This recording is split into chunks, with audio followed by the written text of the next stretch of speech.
It's midsummer here in Alaska and we are chugging along. The garden is booming at this point, so much so that we can't keep up with the food that it's producing. So we have a little bit of harvesting and preserving that we're going to be doing today. I'm just starting by rolling up the greenhouse sides because it was a little bit rainy earlier.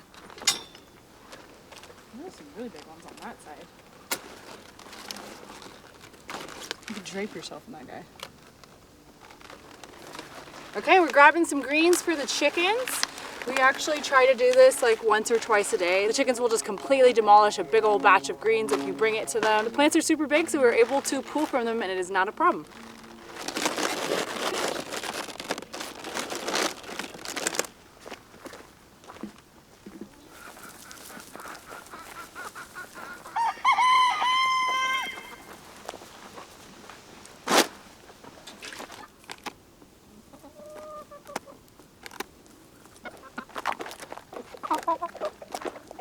The recent rain was very much appreciated. We have went through multiple heat waves. It's been a little bit hard to keep up with the watering. It takes a really long time, and with the cooler weather, that should make it so I don't have to water as much. When I'm out here watering, I like to kill two birds with one stone, and I will kind of remove any of the discolored leaves lower down on the plants. That kind of frees up the canopy, and that way when I'm watering, it can actually get down to the soil. We've been pretty much eating out of the garden every day. Something we recently harvested was our hardneck garlic scapes. The garlic didn't do that well this year, but we were able to get some scapes and I made some pesto out of those. We put away 30 half pints of that pesto, which is awesome. We absolutely love that stuff and we usually run out of it in the winter. We're headed over to the broccoli because we have a few heads to harvest. That's where it all started, from a tiny little seed all the way to this full-grown plant. I think these are probably about 3 months old. It's a pretty funny way to refer to it. I have several different varieties of broccoli in here: Green Magic, Green King, and a few others from Territorial. But even with different maturity dates, I find that they all are ready at the exact same time. So that's why we have to harvest quite a bit right now. We want to get to them when they're nice and tight before those florets actually open up and flower. The good thing is the cauliflower is a little bit behind, so we don't have to worry about that yet, minus the Veronica cauliflower. Those are ready to harvest.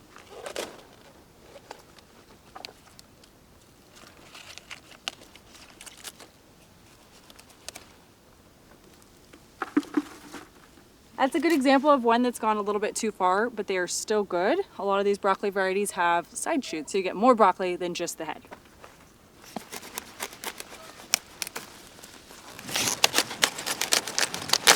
The Romanesco or Veronica cauliflower is a little bit tricky to grow. It has a longer maturity date. I think it's like 90 days. It's not super happy with the weather. That's why you see it turning a little bit purple, but I'm still pretty happy with that. We do have one little cauliflower that needed to be harvested. We're actually going on a trip, so we're going to be harvesting some food for that trip, and I just know that this is not going to last a week in the garden.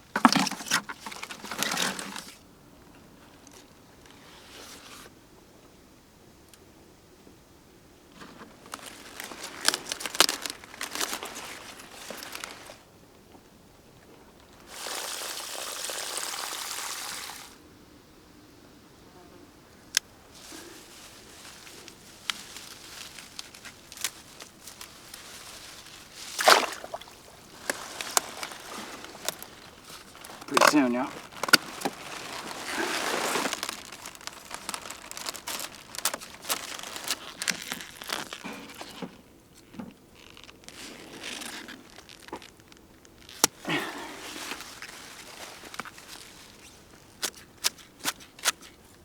No, let him get big.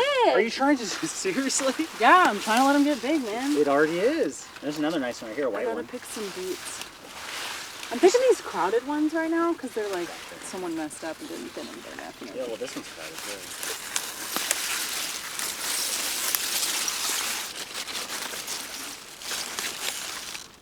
We've already thinned the beets and the turnips, but they're still a little bit crowded. So we go back through when we want some and we just kind of pull out the ones that are like touching as their root, you know, is pushing out, and that way the ones that are remaining can still get bigger.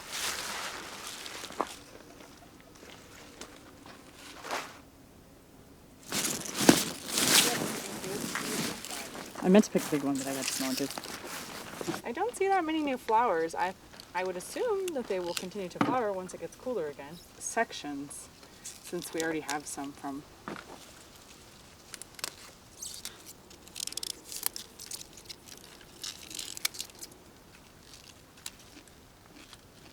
We're picking some peas. We have 3 different types. So I put snap peas on that side right here. We have snow peas on this side, and over there are shelling peas. And the shelling peas are really the kinds that are for exactly what I just said, shelling, right? So shucking them, and then we're gonna be blanching them and freezing them, storing them away for winter. But we don't always get to our snap peas and our snow peas, and they balloon out and they do form these little peas in there, so they work as well.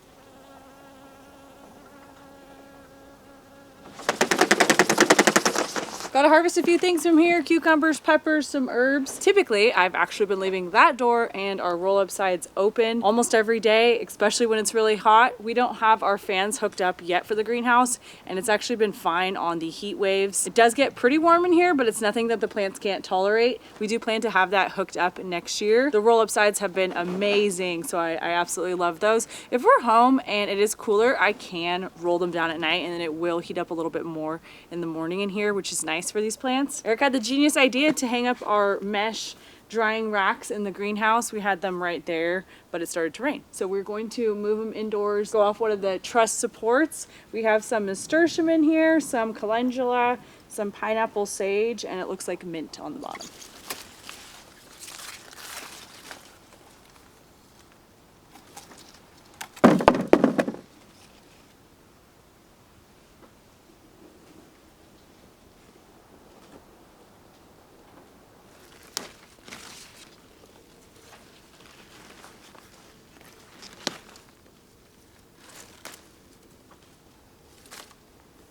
There's serranos over there, but I didn't pick them because I don't know if we know.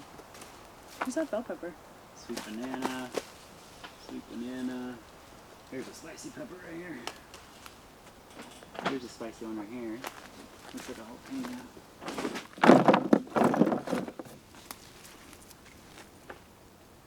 That's a nice pickle. That's a nice pickle. Okay. There's a long slicer in here if we want to take him. I love the long ones. Little turn at the end. Looks like a peanut, Eric. Yeah, it's a great one for a pickle. Look at the difference in the skin. This one's like, this one's spiky kind of, you know? That's a pickling cucumber. And these ones are nice, and the skin tastes good on these ones. The skin on these are a little bitter.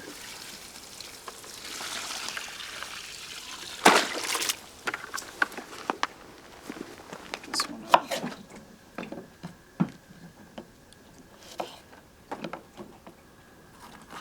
Making an appetizer real quick that I've been dying to make. One of our commenters told us about this. It is called an armadillo egg. So I had to look it up, and it is a jalapeno pepper stuffed with cream cheese, I believe. And then wrapped around it is ground meat like sausage or beef. And then it is wrapped in bacon and deep fried. We're doing it a little bit different. We don't have a lot of jalapenos we can stuff. We're just using different varieties of hot peppers, and we're gonna be stuffing it with a mixture of goat cheese and kefir cheese, and then we're gonna be wrapping it in bear meat. We're not doing the bacon, and then we're not frying it. We're gonna be cooking it in the cast iron skillet. A little parm. Okay, that'll be good by itself right there.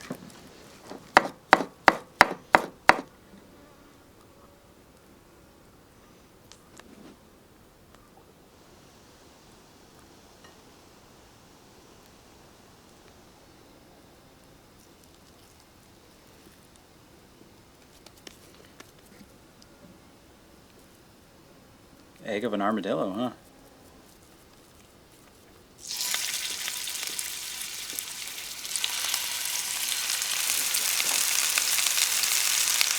We're going to be straining this lovely spruce tip oil that we made probably about 5-6 weeks ago. It's just olive oil and spruce tips. At the time, I mentioned that I was going to let it sit in a sunny windowsill, but we actually ended up putting it in a more shaded area of our kitchen, and I'm going to strain it, and then we're going to put it in this cool little bottle. Whoa,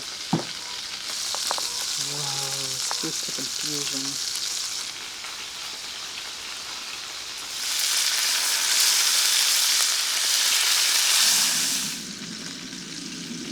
Alrighty, this looks absolutely marvelous. Eric tried it and said it tastes just like spruce tip. So we'll have to think of all these things to use it on. Spruce tip infused olive oil.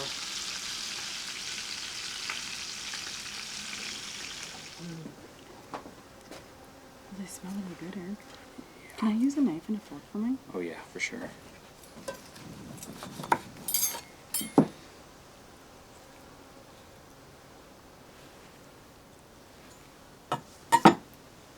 Yeah, that's good.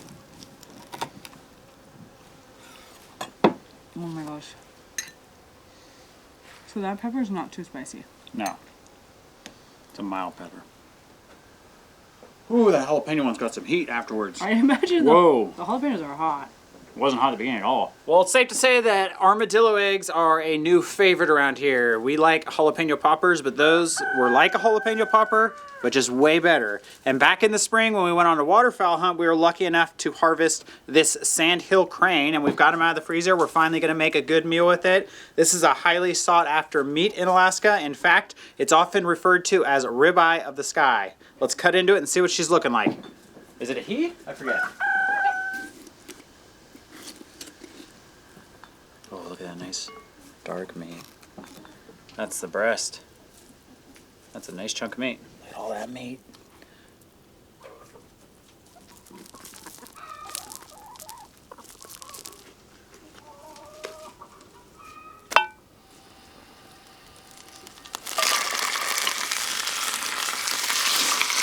First step, we're just gonna get a little bit of color on the meat. We're gonna sear it in some of the spruce tip olive oil. It's got like a lemony, almost sweet taste to it. Look at those legs.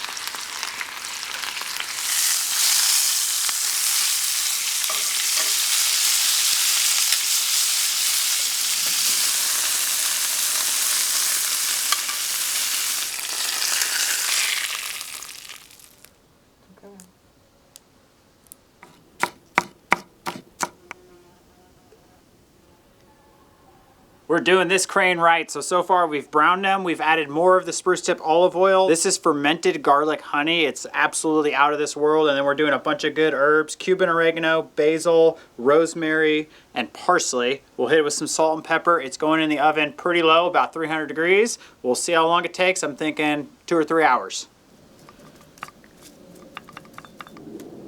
This is our 𝐂𝐸𝐸 that we made, again, about 5 to 6 weeks ago. We have 2 jars we're going to be straining. It smells so lovely. It is half vinegar, so it's apple cider vinegar and some pear vinegar, and it is half honey, infused with the herbs and the spruce tips that we put in there. Oh, watery. We're going to compost this and add that back to these clean jars. This is going to be a great start for dressing. I'm sure there's a bunch of other ways you can use it. And then we're going to be moving on to chopping up broccoli.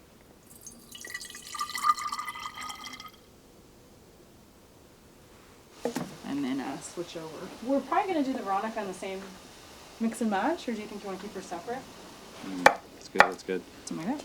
Yeah, this just maybe pull the leaves up.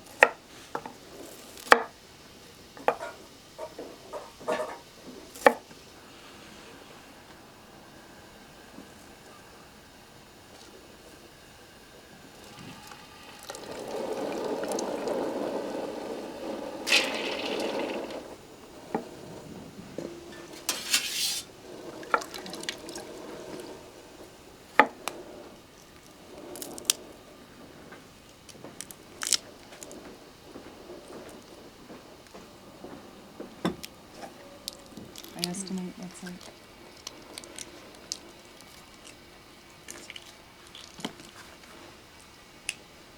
That is what we ended up with, a pretty good amount.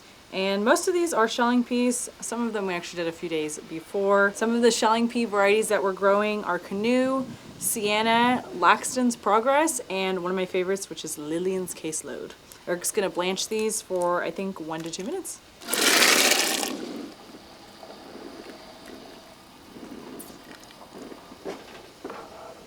For a little over 10 years now, Arielle and I have been using a Food Saver vacuum sealer to vacuum pack our meat that was going to go into the freezer, but times have changed. There are better options out there now, and quite frankly, I've just been really disappointed with our recent Food Saver that we have and its lack of good performance. We have upgraded. Costco finally got this chamber sealer that I wanted to get. They finally had them in the store and I was able to pick one up when we were up in Fairbanks. They are a little more expensive than the Food Savers, but a plus is the bags are a little cheaper. The difference between the Food Saver, which is a vacuum sealer, and this, which is a chamber sealer, with the vacuum sealer, you put the bag in there, the pump runs, and it quite literally just vacuums the air out of the bag. This one, it's a little bit different. You've got this big chamber on the inside and it pressurizes it, and somehow it just seals the bag and then it pushes the air out of the bag from the outside in. It's kind of a weird thing. I have only used it one time, which was earlier. I did some chicken. I am super impressed with it and I'm excited to try it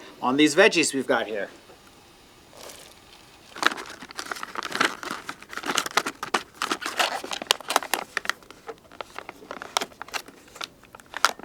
It goes like that.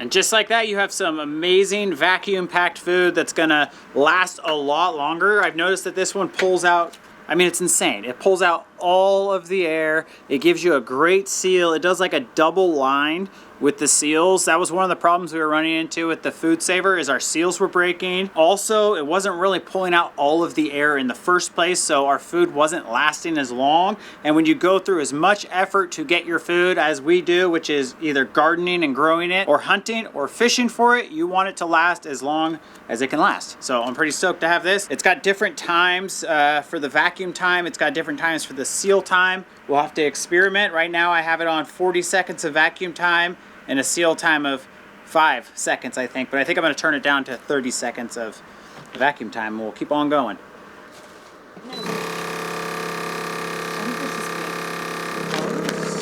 Saying stuff, I forgot. Set. So now it goes 5, 4, 3, 2, 1, and then it seals it, and then it sucks the air out. You know what would probably need to go for a long time?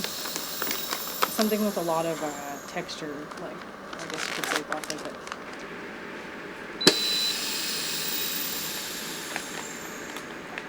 One thing that's super cool that you can do with these is you can actually seal or store soup, which is amazing because we've actually used our vacuum sealer a lot for vegetables in the past, and when there's a lot of moisture and things, it's just a mess and you usually just have to end up doing it a million times. Yeah, that's crazy. I can't believe you can do soup. I know, it's wild. I have to try that.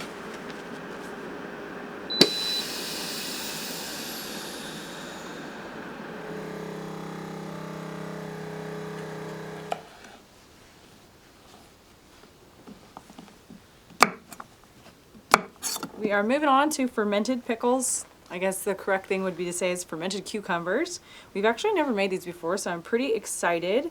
And we're gonna be trying out a new like little fermentation crock. This is a really simple ferment. We've got just a few ingredients, some herbs, and some peppers going in there. We're doing a combination of whole pickles as well as some spears, and we've got a first layer down in there. I'm making sure to cut off both ends of the cucumber. I read that the blossom end has like an enzyme in there and is what contributes to them not being as crunchy. We do have some bay leaves that we picked up. I couldn't get my hands on grape leaves, but to be honest, because these are fermented and they're not really going through any sort of heat treatment, I'm not too worried about that, and I think they're gonna be super crisp.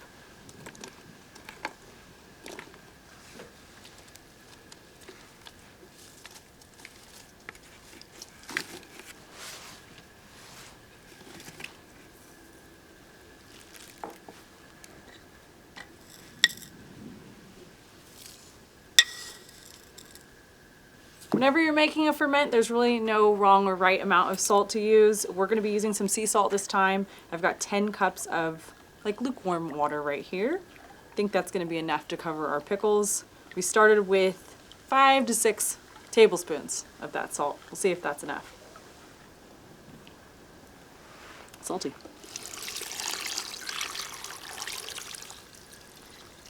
We added about 5 more cups of water, and I'm probably going to call it quits on the salt for right now. You can always add a little bit more later, so I could check this tomorrow and decide if I'd like to make it a little more salty. So I think this works. You just get this little lid, and it creates kind of like a suction.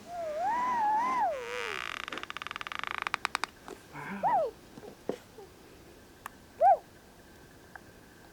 Just like that. So again, I've never used one of these. I don't know if I need to burp it. I'll probably keep an eye on it, but because we are going on a trip, I'm only going to leave it outside at room temp for about a day, and then I'm going to transfer it to a cooler area just to protect it while we're gone.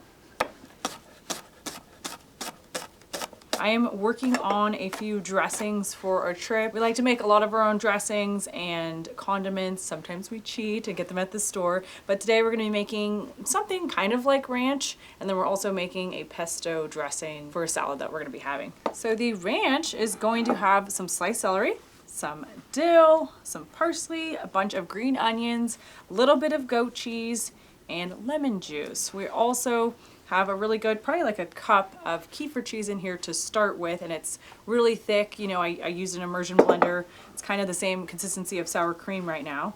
Before we immersion blend this, I am going to make mayonnaise. Mayonnaise is really simple to make at home. It's olive oil. Actually, you can use any oil you want, but we like olive oil, and I have 1 full egg in there with 1 egg yolk, and I did chill this. There's a little part of it that's frozen in there, so I hope it works, but I find when it's room temperature, I just don't get that really thick mayonnaise that we like.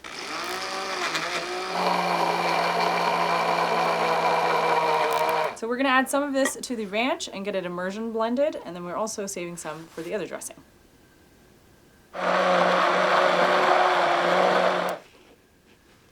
Eric tested it with a bite of celery and it's good to go. We added some salt and pepper as well.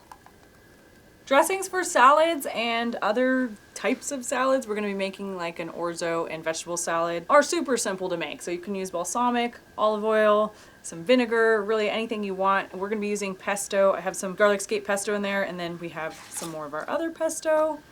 We are adding a little bit of that mayonnaise and the kefir cheese, and then we're going to be adding a little bit of the vinegar and the oil from earlier today. And I also think I'm going to throw in a splash of the garlic honey and some balsamic. Oh, it's super pesto-y.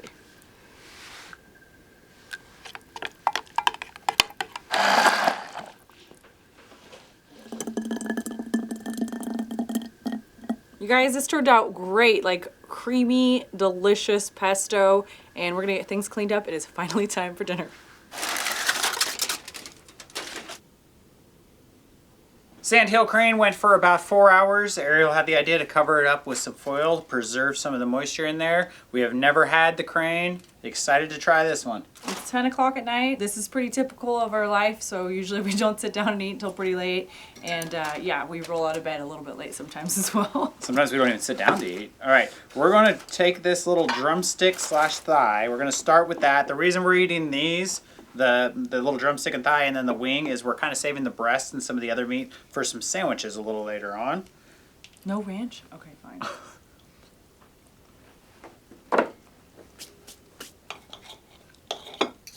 What does that taste like? Super sweet with that honey and everything on there. Herby. It almost tastes like a mix between steak and chicken. For some reason with the wild birds, they always go a hair, not chewy or tough, but they're not as like juicy and delicate as you think. But I was gonna say, yeah, it is really good flavor. The skin and the herbs is great. I'm just getting like chicken meat mixed with like a turkey.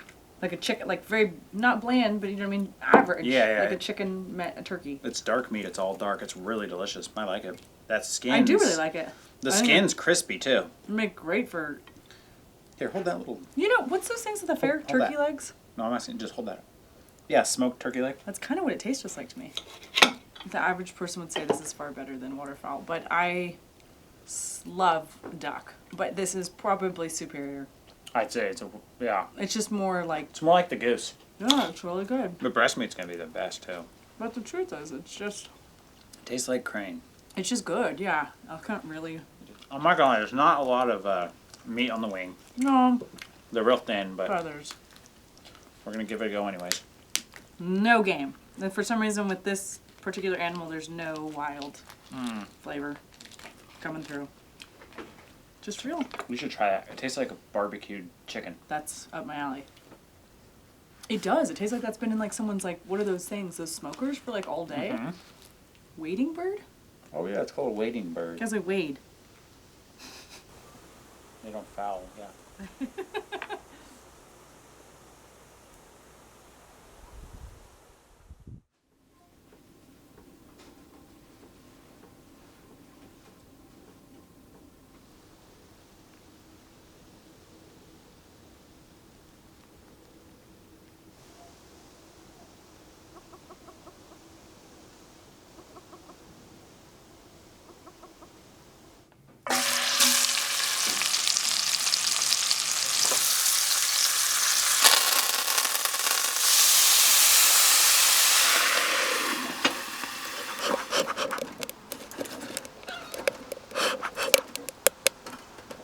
Unfortunately, I have to pop in today and check on our bees. I'm looking for frames that are capped. You know, we want to start looking to see if we can pull honey, and the weather just sucks today, but I got to do it.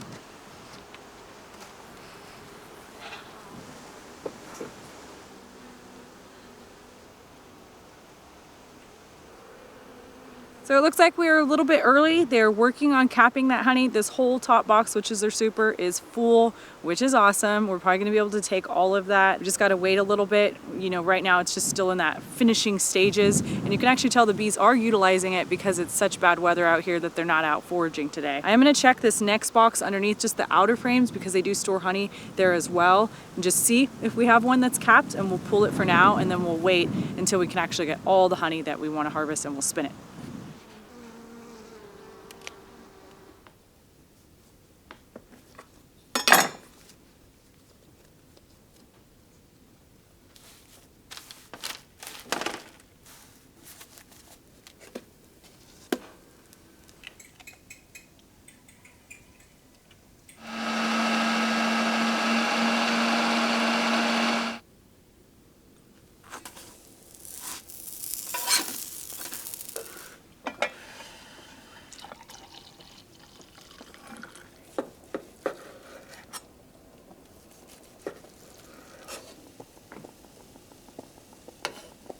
Starting this morning off with a awesome breakfast. We're gonna call it brunch because it's already 1 o'clock. Beaver Benedict. So we've got homemade English muffins. I'm poaching some eggs. We've got some slow cooked beaver meat, hollandaise sauce, a little parsley on there. This is gonna be epic.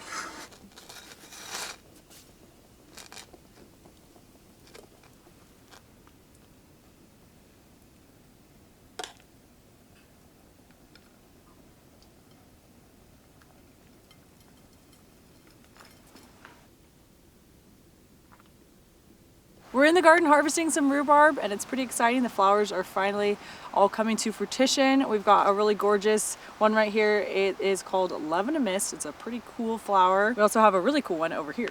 This is Ladybird Poppy. This has been my first year successfully growing poppies, so they're all throughout the garden, and this one is so beautiful. You can see it like all the way across from the other side of the garden.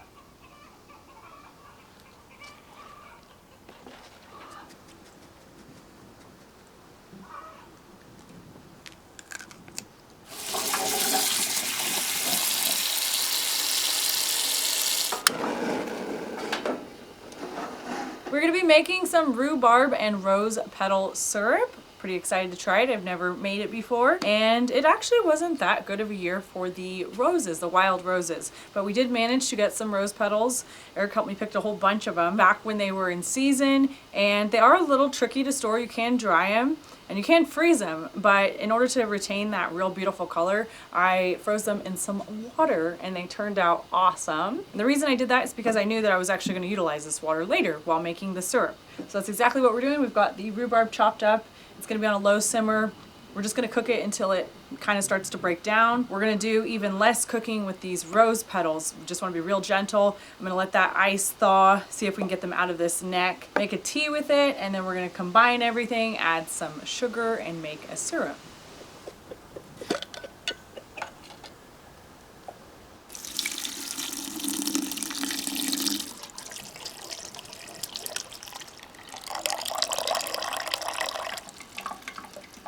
We're gonna let those rose petals cool before we attempt to strain them. We are moving on to straining some of this spruce tip brown sugar mixture that we've had infusing for quite some time, and it's ready to be turned into spruce tip syrup. And then I'm gonna heat it up just a little bit because sometimes that brown sugar will crystallize on the bottom. I wanna make sure it's all dissolved, and then we will get it in some jars and water bath it.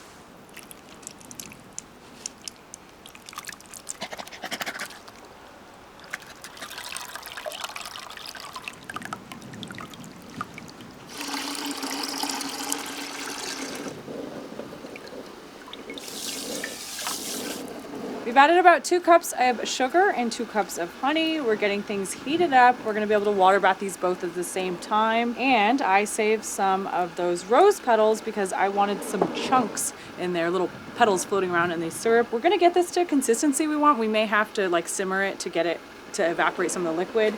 And then we're gonna have a little magic trick here with some lemon juice that we're adding.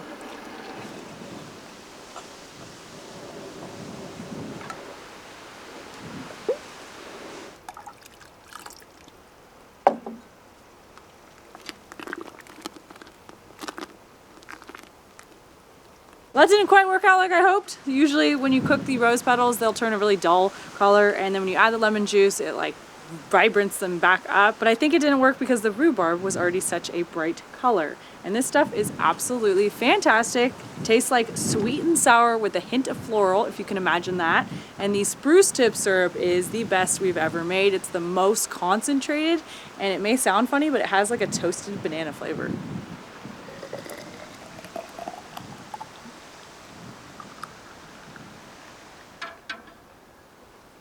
We could probably fit 2 more full jars in here.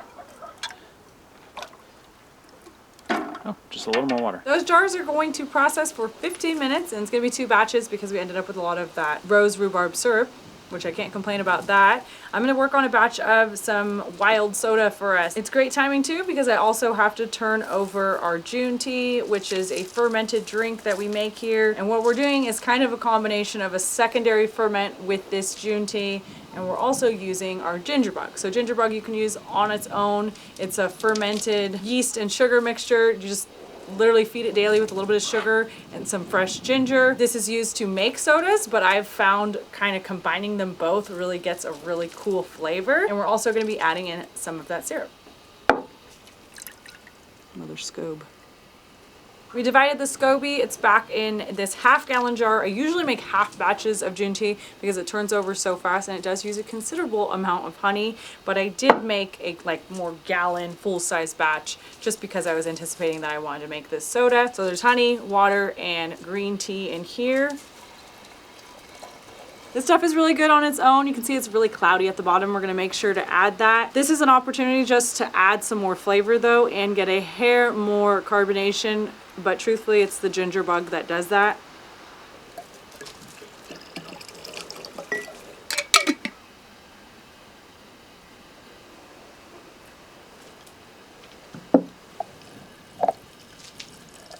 This does require a considerable amount of your ginger bug starter. I've been kind of building it up the last few days. Usually I only keep it about like this high. And I'm putting some of the extra ginger in there. And I think I'm due to kind of strain this and start again. The next day or two it will get some major carbonation and be ready to drink.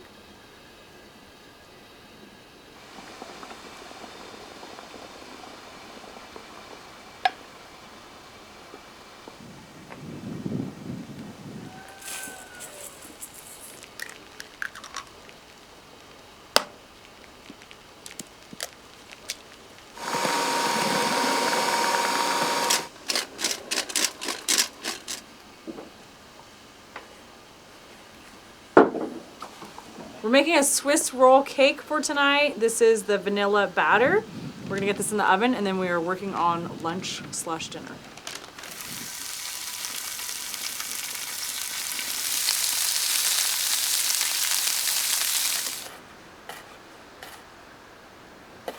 Pretty excited for dinner. We are making salmon egg rolls with a bunch of good veggies from the garden. We've already got the salmon cooked. Arielle's got the veggies chopped up. We're gonna mix up kind of like a little sweet and sour sauce. We have some of our ketchup. This stuff right here is really good. This is called tamarind paste, so it's like a sour ingredient that is used in a lot of soups. We have rice wine vinegar, soy sauce, sesame seeds. Probably put some of this 𝐀𝐢𝐻 paste in there, make it a little spicy. And then another one I've been using lately, which I really like, is called crunchy garlic chili sauce. This stuff is absolutely amazing. But the thing is, you can't fit a spoon in here, so we'll have to get that later.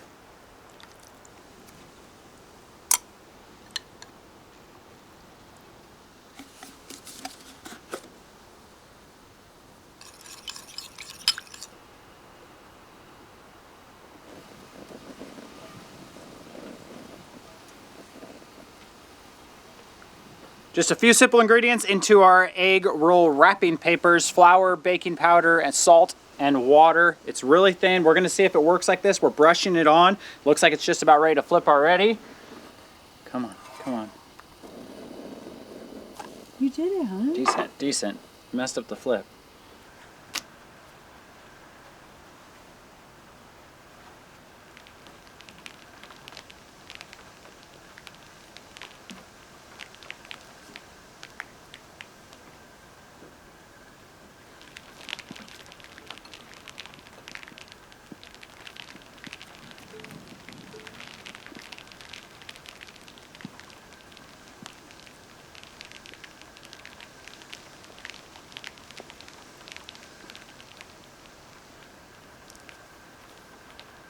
Time to fry up our egg rolls. We're doing a mixture of sesame oil and grizzly fat.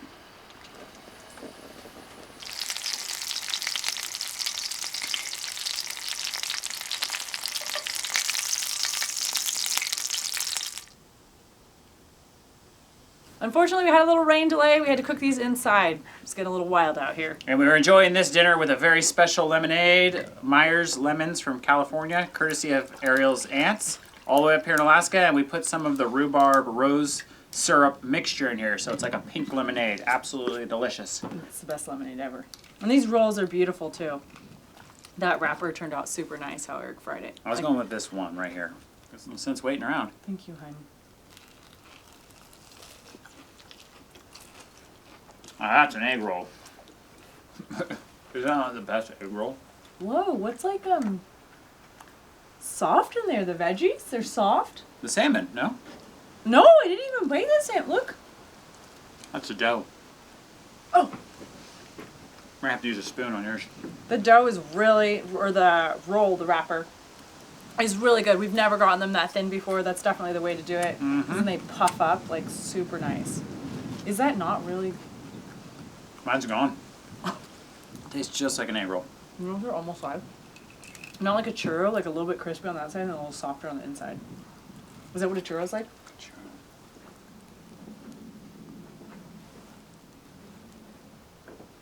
Isn't that a thing of beauty? Straight down the chute. It's incredible how crispy they got. Is it the bear grease or something? Yeah, just the wrapper and with the oil we use. Heck yeah, honey. Okay. You did it.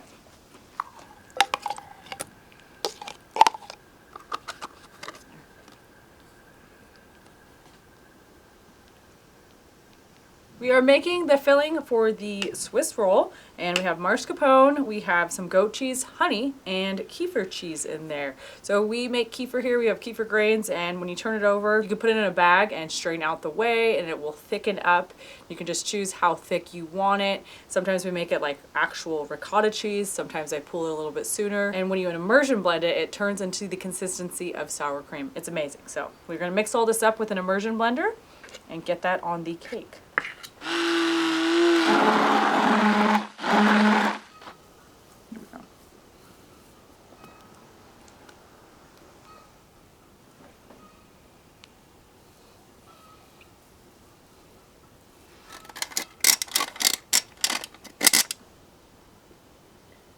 The last thing we're doing today is making compound butter, which we've never made before. So if you're unfamiliar with that, it first starts with butter, and you can add a whole bunch of other stuff, herbs, citrus, other fats, some spices. We're gonna be doing a little bit of a combination. We have some chicken fat set aside for this. So we processed some chickens and pulled off the fat from the broth. We're gonna be keeping ours a little bit more savory and cooking it in meals. We're gonna get started with chopping these herbs.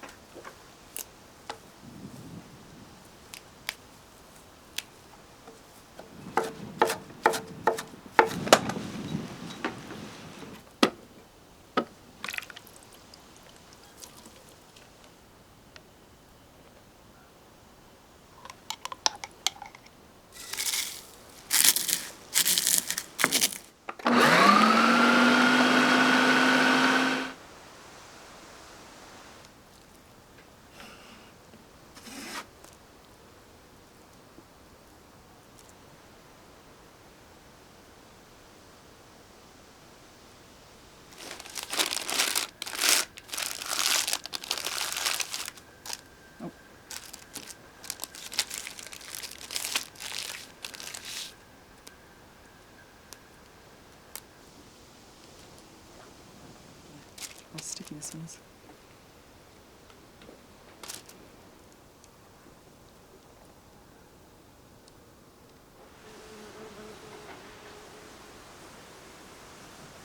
That was definitely the most challenging activity to take on near the end of the day. The butter and fat was very sticky and it is super windy today. These turned out awesome, especially with the little flowers.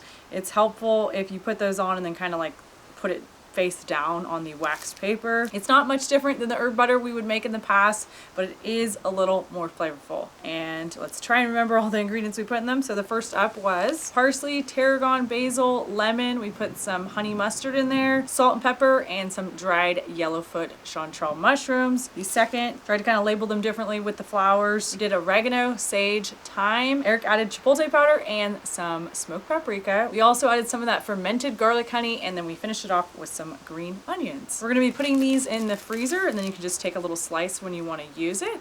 Usually we store them in mason jars. That may be a little bit better than something like this, but I wanted to give that a try. Our Swiss roll is in the freezer chilling, and it's probably getting pretty close to being ready to be pulled out.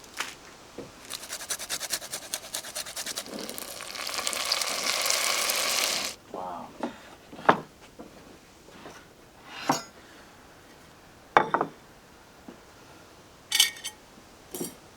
It's kind of like this. That's beautiful. Okay. Unfortunately, the syrup is still warm, so. That's good.